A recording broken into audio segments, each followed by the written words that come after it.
В тихом городке Таос, затерянном среди пустынь штата Нью-Мексико, жители долгое время страдали от странного низкочастотного гула.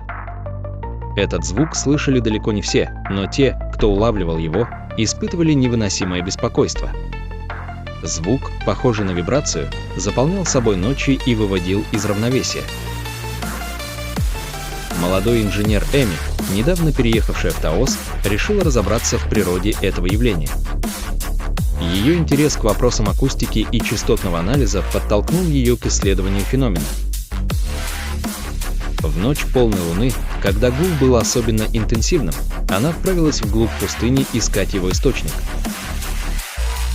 Вокруг стояла кромешная темнота, лишь свет фар ее автомобиля подчеркивал пустоту ветхих деревьев и редких кактусов. Эми вышла из машины и замерла, прислушиваясь. Гул стал громче, казалось, что он проникает сквозь кожу и пульсирует в самом сердце. Внезапно вдалеке появился слабый свет, будто бы звало ее.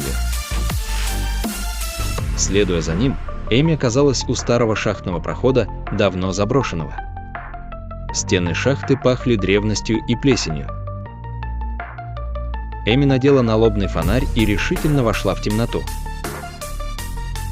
Чем глубже она спускалась в шахту, тем ярче становился гул. Он превратился в неясный шепот, как будто множество голосов говорили одновременно, о чем-то давно забытом и тайном. В одном из туннелей Эми нашла старый дневник, обернутый в потертую холстину. Страницы были переполнены записями об экспериментах по изучению звуковых волн и попытках воздействовать на сознание человека. Похоже, шахта когда-то служила лабораторией для изучения аномальных вибраций. Но что-то пошло не так. Из дневника следовало, что эксперименты пробудили нечто древнее, и гул — это его голос, вселенский адский звук. Выйдя на поверхность, Эми почувствовала себя чужеродной в этом мире, будучи носителем тайны, которую не суждено было разгласить.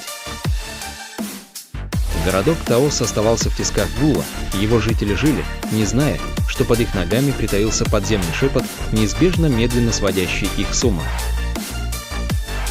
Прошло несколько лет, ученые продолжали ломать голову над природой гула, но никто не знал, кроме Эми, гул был не просто звуком, а пробуждением древней силы, которая ждала своего часа.